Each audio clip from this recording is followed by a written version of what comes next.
அனைத்து தமிழ் மக்களுக்கும் கணேஷன் பணிவான வணக்கம். என்னோட சேனல் சப்ஸ்கிரைப் பண்ணாதவங்க சப்ஸ்கிரைப் பண்ணிக்கோங்க. ஸோ வாங்க ஃப்ரெண்ட்ஸ், மார்க்கெட் பற்றி டிஸ்கஸ் பண்ணலாம். ஸோ எஸ்டர்டே எந்த மாதிரி சொல்லியிருந்தேன் அப்படின்னா, ஸோ பேங்க் நிஃப்டி 50-50க்கெல்லாம் ரெசிஸ்டன்ஸ் ட்ரா பண்ணியிருந்தோம். ஸோ அந்த ரெசிஸ்டன்ஸ் பக்கா ஒர்க் ஆயிருக்கு. கிட்டத்தட்ட பார்த்தீங்கன்னா 25,146 தான் ரெசிஸ்டன்ஸ் சொல்லியிருந்தேன். ஸோ அந்த ரெசிஸ்டன்ஸ் நல்லாவே ஒர்க் ஆயிருக்கு. கிட்டத்தட்ட ஒரு 29 பாயிண்ட்ஸ், ஒரு பெரிய டவுன் சொல்லிட முடியாது, கிட்டத்தட்ட பார்த்தீங்கன்னா ஒரு 100 பாயிண்ட்ஸ் பக்கம் டவுன் ஆயிருக்கு. ஸோ அதே மாதிரி Sensex, bank Nifty, so bank Nifty எல்லாம் பார்த்தீங்கன்னா ஸோ அந்த ரெசிஸ்டன்ஸ் 57,044, பட் 57,200 இருந்து ஒரு 500 பாயிண்ட்ஸ் பக்கம் டவுன் சைடு ஒர்க் ஆயிருக்கு. ஸோ நேற்று நடந்தது ப்ராஃபிட் புக்கிங் மாதிரி தான் தெரியுது. ஸோ நம்ம இன்னும் கொஞ்சம் டேட்டாஸை பார்த்துட்டு இன்னும் கொஞ்சம் கன்ஃபர்மேஷன் பண்ணிக்கலாம். Okay, so open interest data எப்படி இருக்குன்னு பார்த்தீங்கன்னா ஈக்குவல் க்ளோசிங் தான். ஸோ பேங்க் நிஃப்டியா, நிஃப்டி 50, ஃபின் நிஃப்டி ஒரு என்ன சொல்றதுன்னா, ஃபர்ஸ்ட் ஸ்டார்டிங்ல கொஞ்சம் கால் ஆப்ஷன் சைடு என்ன சொல்றதுன்னா ஒரு கால் ஆப்ஷன் பை பண்ணியிருக்கிற மாதிரி கேஷ் ஃப்ளோ இருந்தது. பட் எண்டிங்ல வர பார்த்தீங்கன்னா ஒரு பெரிய கேஷ் ஃப்ளோ கிடையாது. கிட்டத்தட்ட ஒரு 12 மணிக்கு மேலலாம் பார்த்தீங்கன்னா கால் ஆப்ஷனையும் புட் ஆப்ஷனையும் பார்த்தீங்கன்னா ஒரு ஈக்குவல் கேஷ் ஃப்ளோ தான் இருந்தது. கொஞ்சம் ஐடென்டிஃபை பண்றதுக்கு ரொம்ப கஷ்டமா இருந்தது இன்னைக்கான மார்க்கெட். ஸோ நீங்கள் பார்த்துருந்தீங்களானே தெரியும், பட் கால் ஆப்ஷன் தான் கொஞ்சம் ஹெவி ப்ரெஷர்ல கொடுத்துருந்தாங்க. பட் செகண்ட் ஹாஃப்ல பார்த்தீங்கன்னா கொஞ்சம் போக கொஞ்சம் புட் ஆப்ஷன் கொஞ்சம் மேலே க்ளோசிங் நடந்திருக்கு. ஸோ சென்செக்ஸ்ல ரெண்டு பக்கமுமே பார்த்தீங்கன்னா கொஞ்சம் என்ன சொல்றதுன்னா எக்ஸ்பைரி எப்படி இருந்தது அப்படின்னா, ரெண்டு பக்கமே ஒரு ப்ரீமியம் ப்ரைஸ் மெல்ட் ஆன மாதிரி தான் க்ளோசிங் இன்னைக்கு நடந்திருக்கு. ஸோ கிட்டத்தட்ட பெரிய மூவ்மெண்ட்டுங்கிறது கிடையாது, பட் சைட்வேஸ் மாதிரி போட்டாங்க இன்னைக்கு. ஸோ உங்களுக்கு பார்த்தீங்கன்னா தெரியும், ஃபுல் அண்ட் ஃபுல் கொஞ்சம் சைட்வேஸ் மாதிரி கொஞ்சம் மேலே கீழே இறங்கினா கூட ரெண்டு பக்கமே ப்ரீமியம் ப்ரைஸ் கரையிற மாதிரி தான் இன்னைக்கு இருந்தது சென்செக்ஸ் எக்ஸ்பைரி. ஸோ என்எஸ்சியில் பார்த்தீங்கன்னா 3032 ஸ்டாக்ஸ் ட்ரேட் ஆயிருக்கு. ஸோ அதில் அட்வான்ஸ் 1275, டிக்ளைன்ஸ் 1672, அன்சேஞ்ச் 85. ஸோ கிட்டத்தட்ட பாசிட்டிவ் கம்பேர் பண்ணுறதை விட டிக்ளைன்ஸ், அதாவது நெகட்டிவ் ஸ்டாக்ஸ் கொஞ்சம் அதிகமாக இருக்கு. 52 வீக் ஹைல 74 ஸ்டாக்ஸும் 52 வீக் லோல 24 ஸ்டாக்ஸும் ட்ரேட் ஆயிருக்கு. ஸோ 57 இன்னுமே பார்த்தீங்கன்னா 52 வீக் ஹைல தான் பார்த்தீங்கன்னா ஸ்டாக்ஸ் இன்னுமே ஸ்ட்ராங்கா இருக்கு, ஒரு small cap and mid cap stocks. So மற்றபடி ஹைவேட்டேஜ் ஸ்டாக்ஸ் ஐசிஐசி மட்டும் தான் பார்த்தீங்கன்னா ஒரு ஆல் டைம் ஹை கிரியேட் பண்ணிட்டு போயிட்டு இருக்குதே தவிர, ஸோ மற்றபடி ஒரு சின்ன ஹைவேட்டேஜ் ஸ்டாக்ஸ் கொஞ்சம் மேலே இருக்கு. ஸோ அப்பர் சர்க்கியூட்ல 81 ஸ்டாக்ஸும் லோயர் சர்க்கியூட்ல 41 ஸ்டாக்ஸும் க்ளோஸ் ஆயிருக்கு. ஸோ அடுத்தது பார்த்தீங்கன்னா sector wise closing. So sector wise closing எடுத்துக்கிட்டோம் அப்படின்னா ஃபின் நிஃப்டி மட்டும்தான் இன்னைக்கு பாசிட்டிவ் ஜோன்ல க்ளோஸ் ஆயிருக்கு. ஸோ மற்ற எல்லாமே பார்த்தீங்கன்னா ஒரு நெகட்டிவ் க்ளோசிங் தான். So IT sector 172 points. So metal, PSU banks, pharma, நேத்தெல்லாம் பேங்க் நிஃப்டி, ஃபின் நிஃப்டி எல்லாம் கொஞ்சம் டாப்ல இருந்தது. ஸோ இன்னைக்கு அதுவுமே பார்த்தீங்கன்னா ஒரு நெகட்டிவ் வைஸ் க்ளோசிங் தான். ஸோ ஓவராலாக செக்டார் வைஸ் எடுத்துக்கிட்டோம் அப்படின்னா கொஞ்சம் நெகட்டிவ் வைஸ் க்ளோசிங் தான். பட் செக்டார் வைஸ் கேண்டில்ஸ் எப்படி இருக்கு அப்படின்னு பார்த்தோம் அப்படின்னா, ஸோ செக்டார் வைஸ் கேண்டில்ஸ் எடுத்துக்கிட்டோம் அப்படின்னா கண்டிப்பாக கொஞ்சம் சப்போர்ட் ஜோன்ல நிற்கிற மாதிரி தான் இருக்கு. ஸோ நெகட்டிவா இருந்தா கூட என்னதான் க்ளோசிங் நெகட்டிவா இருந்தா கூட, பட் சப்போர்ட் ஜோன்ல தான் ஒரு செக்டார் வைஸ் க்ளோசிங் எல்லாம் இருக்குது. ஸோ ஒவ்வொரு செக்டாருக்கும் நான் ஒவ்வொன்றுக்கும் எக்ஸ்பிளைன் பண்றது கொஞ்சம் கஷ்டமா இருக்கும். ஸோ நீங்க போயிட்டு bank Nifty, auto, so FMCG இந்த செக்டார்லாம் எடுத்து பார்த்தீங்க அப்படின்னா கொஞ்சம் சப்போர்ட் ஜோன்ல தான் க்ளோசிங் நடந்திருக்குமே தவிர, ஸோ அந்த சப்போர்ட் ஜோனை தாண்டி கீழே க்ளோசிங் நடக்கல. Okay, so next ஹைவேட்டேஜ் stocks. So ஹைவேட்டேஜ் stocks Maruti, momentum, auto stocks எல்லாம் நல்லா கொஞ்சம் பர்ஃபார்மன்ஸ் கொடுத்து கொஞ்சம் மேலே தான் வந்திருக்கு. டிசிஎஸ், ஐடி ஸ்டாக்ஸ் கொஞ்சம் டவுன் தான். ஸோ அதே மாதிரி ஹெச்டிஎஃப்சி, ஐசிஐசி பேங்க் எல்லாம் பார்த்தீங்கன்னா ஸோ நல்லா கொஞ்சம் 6.60, 7.80 பாயிண்ட்ஸ் மேலே வந்திருக்குது. ஸோ ஓவராலாக பார்த்தீங்கன்னா ஹைவேட்டேஜ் ஸ்டாக்ஸும் கொஞ்சம் பாசிட்டிவ் தான். ஸோ இப்போ நின்றுட்டு இருக்கிற மார்க்கெட் ஜோன் எப்படி இருக்கு அப்படின்னா, ஸோ நியர் த சப்போர்ட்ல தான் நிற்குதே தவிர, ஸோ அந்த சப்போர்ட்டை இன்னும் பிரேக் அவுட் பண்ணல. ஸோ ஒரு அப் அண்ட் டவுன் மார்க்கெட் தான் நம்ம பார்த்துட்டு இருக்கோம். நேற்று இன்னைக்கும் பார்த்தீங்கன்னா கிட்டத்தட்ட நேற்று இன்னைக்குன்னு கிடையாது, இப்போ பேங்க் நிஃப்டி எல்லாம் எடுத்துக்கிட்டோம் அப்படின்னா கிட்டத்தட்ட நமக்கு ஜூன் 30ஆம் தேதியில இருந்து ஜூலை 23 கிட்டத்தட்ட ஒரு 20 ட்ரேடிங் டேஸாகவுமே பார்த்தீங்கன்னா ஒரு அப் அண்ட் டவுன் மார்க்கெட் தான். அதாவது ரெசிஸ்டன்ஸ் அண்ட் சப்போர்ட் இந்த ரெண்டுக்கும் நடுவில் தான் போயிட்டு வந்துட்டு இருக்கு. ஸோ மேபி நாளைக்கு சப்போர்ட் அண்ட் ரெசிஸ்டன்ஸே நம்ம டிரா பண்ணிட்டு தான் ட்ரேட் பண்ற மாதிரி இருக்கும். அதாவது ஒரு அப் அண்ட் டவுன் மார்க்கெட் தான் நாளைக்கும் நம்ம எதிர்பார்க்க முடியும். ஸோ இன்னைக்கு ஹையை ரெசிஸ்டன்ஸாக எடுத்திருக்கேன்.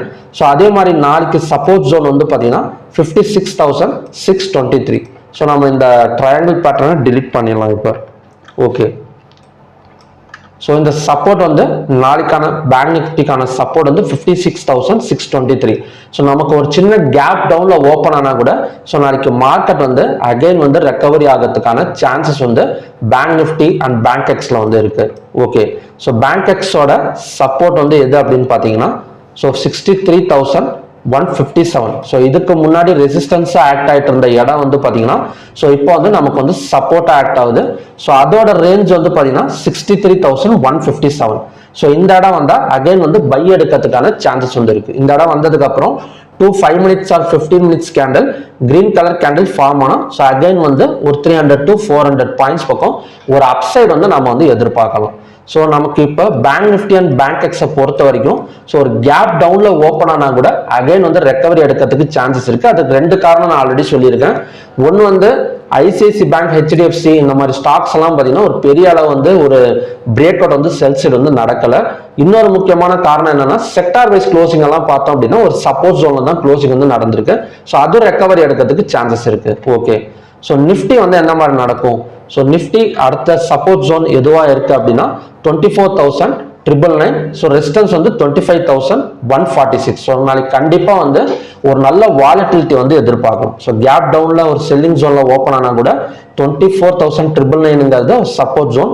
ஸோ அதே மாதிரி கொஞ்சம் க்ளோஸுக்கு மேலே ஓப்பன் ஆனா கூட 25,146 வந்து செல்லிங் எடுக்கிறதுக்கு சான்சஸ் இருக்கு. ஸோ நம்ம சப்போர்ட் அண்ட் ரெசிஸ்டன்ஸ் டிரா பண்ணி வச்சுக்கிட்டு ஸோ அதுக்கு தகுந்த மாதிரி ஒரு பையோ செல்லோ நம்ம வந்து சேஃபா எடுத்தோம் அப்படின்னா ஒரு சேஃப் ட்ரேடிங்ல வந்து கம்ப்ளீட் பண்ணலாம். Okay, so fin Nifty triangle break out வந்து நடந்திருக்கு. ஆனால் ரெட் கலர் கேண்டில் தான் க்ளோசிங் வந்து நடந்திருக்கு. ஸோ இதுக்கு வந்து ரெசிஸ்டன்ஸ் நம்ம டிரா பண்ணிடலாம்.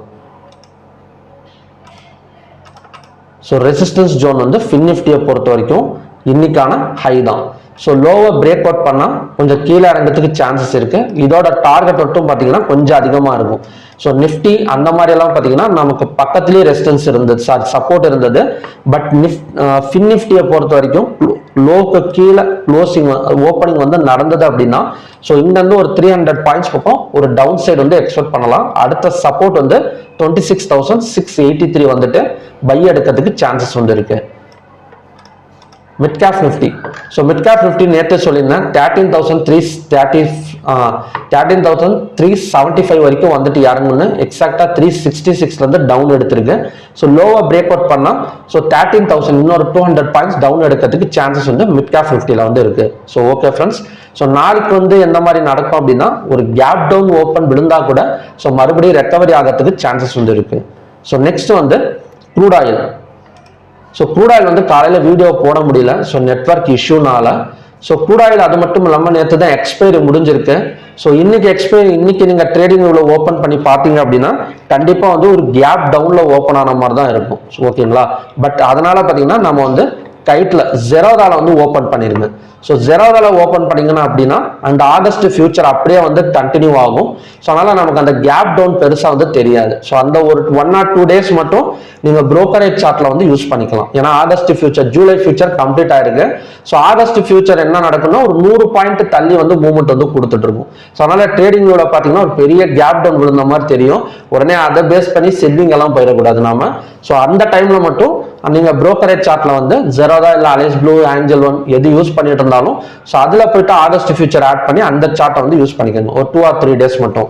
ஸோ அதுக்கப்புறம் ஒரு நார்மல் கண்டிஷன் வந்துடும். அதுக்கப்புறம் நீங்க ட்ரேடிங் வந்து யூஸ் பண்ணிக்கலாம். ஸோ இப்போ எப்படி இருக்குது இந்த சார்ட் பேட்டர்ன் அப்படின்னு பார்த்தீங்கன்னா ஸோ உங்களுக்கு பார்த்தீங்கன்னா இந்த மாதிரி தான் இந்த ட்ரெண்ட் லைன் வந்து டிரா பண்ணியிருக்கேன் பார்த்தீங்களா. இந்த அப்சைடு வந்து டச் பண்ணியிருக்கு. ஸோ மறுபடியும் பார்த்தீங்கன்னா இந்த இடத்துல சப்போர்ட் எடுத்துட்டு மேல வந்துட்டு இருக்கு. ஸோ இதே மாதிரி தான் நடக்கும். அதாவது ஏதாவது ஒரு பக்கம் பிரேக் அவுட் ஆகுமா அப்படின்னு கேட்டீங்க அப்படின்னா ஸோ அந்த பிரேக் அவுட் ஆனா கூட அந்த கண்டிஷன்ஸ் வந்து என்ன சொல்றதுன்னா கொஞ்சம் வந்து ஒரு 50-50 சான்சஸா தான் இருக்கும். ஸோ இந்த இடத்துல பிரேக் அவுட்டே ஆகுதுன்னு வச்சுக்கோங்களேன், மறுபடியும் இது ரெசிஸ்டன்ஸ் எடுத்துட்டு இறங்கிறதுக்கு சான்சஸ் இருக்கு. ஸோ இந்த இடத்துல பிரேக் அவுட் ஆனா மறுபடியும் சப்போர்ட் எடுத்துட்டு எடுக்கிறதுக்கு சான்சஸ் இருக்கு. ஸோ இதை வந்து எப்படி வந்து நாம வந்து ஹேண்டில் பண்றது அப்படின்னா அதுக்கு ஒரு வழி இருக்கு, சொல்றேன் நான். இன்னைக்கான ஹை லோ வந்து பிரேக் அவுட் பாயிண்டா வந்து எடுத்துக்கோங்க. எப்பவுமே இந்த மாதிரி இடத்துல டிசிஷன் வந்து ஹை லோ வந்து பிரேக் அவுட் பாயிண்டா வந்து எடுத்துக்கோங்க. ஓகேங்களா, ஸோ இன்னைக்கு ஹை என்ன 56,684. ஸோ இந்த இடத்த பிரேக் அவுட் பண்ணாதான் ஸோ பையிங் வந்து பாசிபிள். இந்த இடத்த பிரேக் அவுட் பண்ணி ஒரு 5 மினிட்ஸ் கேண்டில் ஆச்சு க்ளோஸ் வைக்கணும். ஸோ அப்பதான் பையிங் வந்து பாசிபிள். ஸோ இந்த ட்ரெண்ட் லைனை பிரேக் பண்ணா ஸோ நமக்கு வந்து 50-50 சான்சஸ் தான். பை ஆகாதுன்னு சொல்ல வரல, 50-50 சான்சஸ் தான். ஏன்னா மறுபடியும் இங்க போயிட்டு கீழே இறங்கிறதுக்கு சான்சஸ் இருக்கு. ஸோ நம்ம confirmation buy side sell side கொடுக்கணும் அப்படின்னா ஸோ ஹை அண்ட் லோ வந்து டிரா பண்ணிக்கோங்க. ஸோ ஹை அண்ட் லோ வந்து 5630, ஹை வந்து 5684. ஓகேங்களா? ஸோ இந்த இடத்த பிரேக் அவுட் பண்ணாலும் இந்த இடத்துல பிரேக் அவுட் பண்ணாலும் பை அண்ட் செல் வந்து நடக்கிறதுக்கு சான்சஸ் இருக்கு. ஸோ கண்டிப்பா வந்து ஒரு 60 to 70 பாயிண்ட்ஸ் பக்கம் ஒரு பை சைட் செல் சைடு வந்து நாம வந்து எய்ம் பண்ணிக்கலாம். ஸோ இப்போதைக்கு இன்டர்மீடியட்ல தான் நிற்குது மார்க்கெட். ஸோ எதுவுமே பார்த்தீங்கன்னா தெளிவாக வந்து சொல்ல முடியாது. ஹையையும் லோவையும் பிரேக் அவுட் பண்ணா மட்டும்தான் ஸோ அடுத்தடுத்து நம்ம பை செல் வந்து போக முடியும். ஓகே, ஸோ நெக்ஸ்ட் வந்து natural gas. So natural gas எல்லாம் பார்த்தீங்கன்னா அதுக்கு மேலே இருக்கு. So natural gas 290 support zone எல்லாம் பார்த்தீங்கன்னா உடச்சிட்டு கீழே தான் வந்துட்டு இருக்கு. ஸோ இன்னைக்கு லோவை பிரேக் அவுட் பண்ணா ஸோ இந்த இடம் பார்த்தீங்கன்னா சப்போர்ட் தான். ஸோ நேச்சுரல் கேஸ் மட்டும் இன்னைக்கு கொஞ்சம் ப்ரிடிக்ஷனுங்கிறது கொஞ்சம் டஃப்பாக தான் இருக்கு. ஸோ இன்னைக்கு ஒரு நாள் நம்ம விட்டுடலாம். ஏன்னா அடுத்தடுத்து சப்போர்ட்டை பிரேக் அவுட் பண்ணிட்டு கீழே வந்துகிட்டே தான் இருக்கு. ஸோ அதை நம்பி நம்ம செல் சைடும் ஃபோக்கஸ் பண்ணிட முடியாது. ஏன்னா அடுத்தடுத்து பார்த்தீங்கன்னா இந்த இடத்துல சப்போர்ட் இதெல்லாம் இருக்கு. ஸோ இன்னைக்கு ஒரு நாள் மட்டும் நேச்சுரல் கேஸ் வந்து அவாய்ட் பண்ணிக்கிறேன். ப்ரிடிக்ஷன் வந்து சொல்ல முடியல. ஸோ நமக்கு க்ரூட் ஆயில் மட்டும் இன்னைக்கு வந்து நான் சொல்றேன். ஸோ க்ரூட் ஆயிலும் பார்த்தீங்கன்னா நமக்கு நடுவில் தான் நிற்குது. இன்னும் பை செல் கன்ஃபர்மேஷன் வந்து கொடுக்கல. So high low break out பண்ணால் மட்டும் பை செல் வந்து போங்க. So okay friends, so Indian மார்க்கெட்டை பொறுத்த வரைக்கும் ஒரு கேப் டவுன் பேங்க் நிஃப்டி எல்லாம் பார்த்தீங்கன்னா கொஞ்சம் செல் சைடு வந்து ஓப்பன் ஆகக்கூடிய சான்சஸ் இருந்தாலும் ஸோ மறுபடியும் ரெக்கவரி ஆகிறதுக்கு தான் சான்சஸ் வந்து இருக்கு. ஸோ க்ரூட் ஆயிலோட ஸ்பெஷல் கிளாஸ் வந்து பார்த்தீங்கன்னா சாட்டர்டே ஈவினிங் 4 PM இருந்து 6 PM வரைக்கும் எடுக்க போறேன். ஸோ உங்களுக்கு இன்ட்ரெஸ்டட் இருந்தது அப்படின்னா ஸ்கிரீன்ல தெரியுற இந்த நம்பருக்கு மெசேஜ் பண்ணி ஸோ டீடைல்ஸ் கேட்டு தெரிஞ்சுக்கங்க. ஒரு 10 பாயிண்ட் ஸ்டாப் லாஸ் போட்டு ஸோ எப்படி வந்து F&O வந்து ஹேண்டில் பண்றது க்ரூட் ஆயில்ல, அது மட்டும் இல்லாமல் ஒரே ஒரு ட்ரேட் வந்து எப்படி அட்டன் பண்றது அப்படிங்கிறத பத்தி தான் ஸோ அதை வந்து நம்ம டிஸ்கஸ் பண்ண போறோம். ஸோ உங்களுக்கு இன்ட்ரெஸ்ட் இருந்தது அப்படின்னா கீழே இருக்கிற இந்த நம்பருக்கு மெசேஜ் பண்ணி ஸோ டீடைல்ஸ் கேட்டு தெரிஞ்சுக்கங்க. ஸோ மறுபடியும் பார்த்தீங்கன்னா ஒரு நல்ல ப்ரெடிக்ஷன் வீடியோட நான் வந்து உங்களை மீட் பண்றேன். நன்றி, வணக்கம்.